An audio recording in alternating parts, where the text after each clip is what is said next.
your time. Come on, grab your friends. We'll go to very distant lands. Take the dog.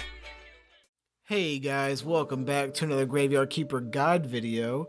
I'm going to be going over some tips and tricks in this video, not just for beginners, it also goes up to mid to late game, so stick around for those. But without further ado, let's go ahead and get started. So tip number one is going to be for coal. You can actually sell coal for a decent amount of money that I've found out. If you don't have the DLC, your coal mine's gonna be right here in the quarry. But if you do have the DLC, your coal mine's actually down here a little bit further towards the river. So just spend a couple of days or a full day mining this stuff. It doesn't really take that long, and it comes in like big chunks too, like 25, 64, plus you'll get some other stuff that you can use from alchemy, so why not? And I probably spent maybe like 2 or 3 minutes possibly mining this stuff, and you ended up with like 400, so it's not that fast. I mean, not that slow to do, it's really quick. Go down towards the blacksmith. I'm going to show you guys about how much money you can actually make from coal, which is really good because you can do it pretty early on in the game. I'm going to go trade. I'm going to give them all this. Pro tip, just hit right bumper, or I don't know what it is for the computer, and it'll do 10 stacks at a time, so you don't have to tick every time. So you go to sell it. Oh, I'm stupid. I already did it earlier and I forgot I had a reset for his money. I apologize about that. My mistake. Let's just try to move on and forget this ever happened. Okay? So the next one, while I have you guys here, is for rusty tools. I have questions about people asking how to get rid of their rusty tools. So you can take your rusty tools and sell them to the blacksmith. Don't ever use your whetstones on rusty tools. It costs 10 silver, and that's a lot, especially in the beginning of the game. So rusty tools only cost 1 silver. You can sell them for 75. So just sell them, and that way you only really bought it for 25 copper, so it's not that much out of your pocket. Only use whetstones whenever you get higher tiers like Axe 1 or Axe 2. That's when you start to need to be using your whetstones for that. Okay, but you can also sell the coal to unlock his tiers to get those also. But wait, guys, there's more. All right, so I had a common question about how to make the wooden anvil. Someone was stuck on that, so I'm going to show you guys where it's at. You just go to your little blueprints next to your house, and your wooden anvil should be actually near the top here. There it is, the wooden anvil, and you just make that, place it, and build it, and then you have it. I don't even think you need to construct it. I think it's just because it's stone. But also, someone else was asking about like how to make wedges. You might have forgot, but it's this skill tree here in the building. It's probably like the second or third right here. It's called firewood, and you'll make like a stack of logs right there, and that's where you make your wedges. You can only make them here. That's good to, you know, start unlocking the quarry and stuff like that. You have to make those in order to progress on the do that.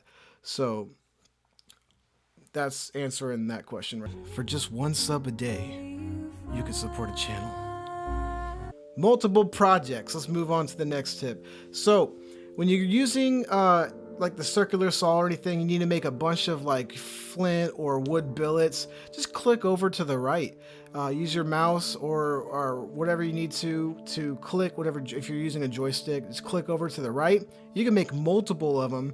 It only works one at a time, but you don't have to keep going in and out of that menu. So that's a really good thing to know. I wish I would have known that a little bit sooner. I didn't learn that until about mid-game.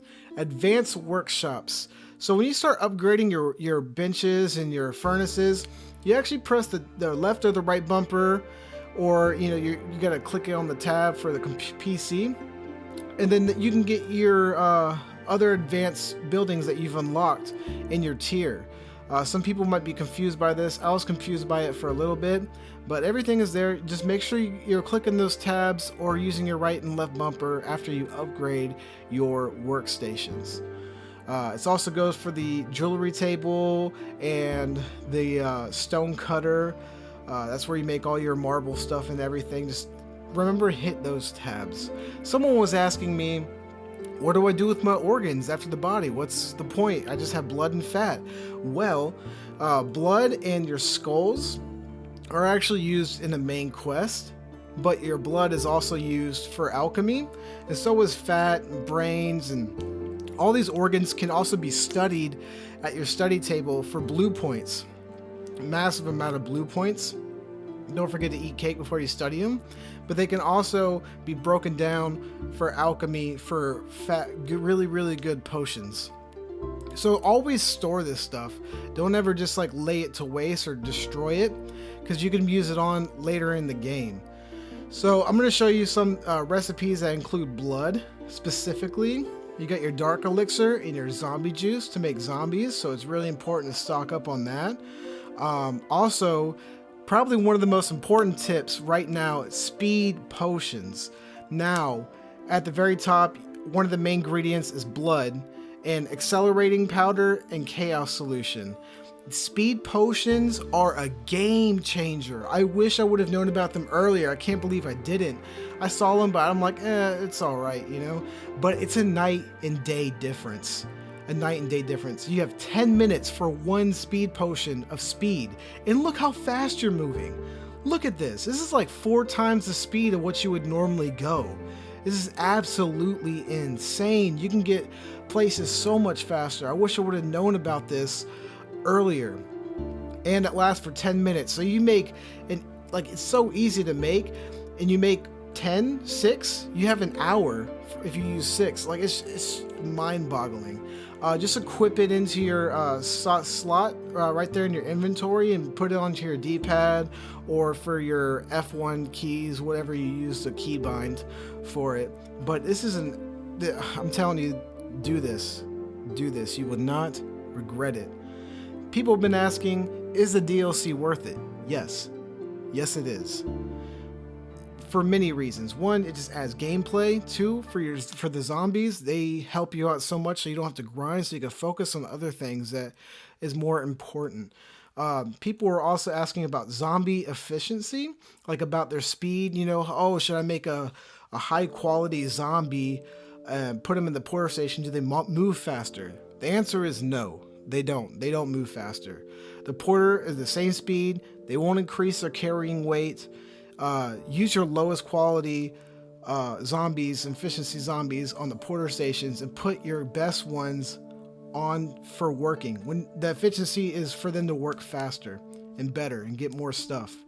So put your lowest quality in the porter. That's pretty much what I'm trying to get to. Work, slaves. Work. Get back to work. Stop being lazy. I'm sick of you already, Greg. All right, meat stamps. Okay, people I've seen posting questions about this, confused. Don't worry about the meat stamps. That's gonna go down way later on into the game, okay? Just focus on other things. If you don't know by this point, all of these quests intermingle. So if you can't progress from one person's quest, move on to somebody else's. Chances are they're going to interloop. This is a core mechanic of the gameplay. So keep that in mind and don't waste your time trying to get that. Dark organs.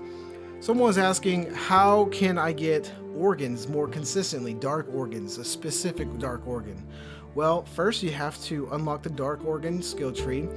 Then I would recommend unlocking the embalming and making the prayer for repose. So once you do the prayer for repose, what it's going to do is going to bring all qualities of increase the bad qualities for bodies. You're going to let anything come in. So it's a better chance for you to get a body with a dark organ. so that you can harvest it. And it lasts for 18 minutes if you see the little pop-up screen right there. So you have 18 minutes to get as many bad corpses and go through as many bodies as you possibly can for your best chances for dark organs. It's random. It's not, there's nothing specific that you can do. It's just random luck. Just take the time. And then you can also progress those dark organs into special potions.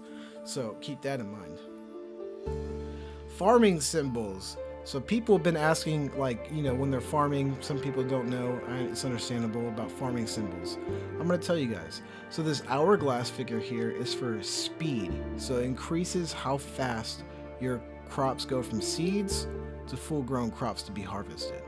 Now the star, that is quality fertilizer. So it's going to make that fertilizer, that crop, that quality or higher, a chance to get it higher, and it's also going to make you grow more seeds so you could be self-sustaining.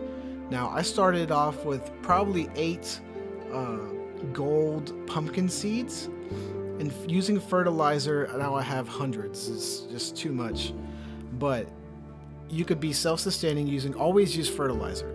That's pretty much what I'm trying to tell you guys, and that trying to explain what it's for. So go ahead and do that, and so you don't have to deal with this guy. Now I hope this video has been helpful, and I appreciate you guys watching. It means a lot to me. Have any questions, please let me know, and I'll see you guys in the next one. That's a wrap.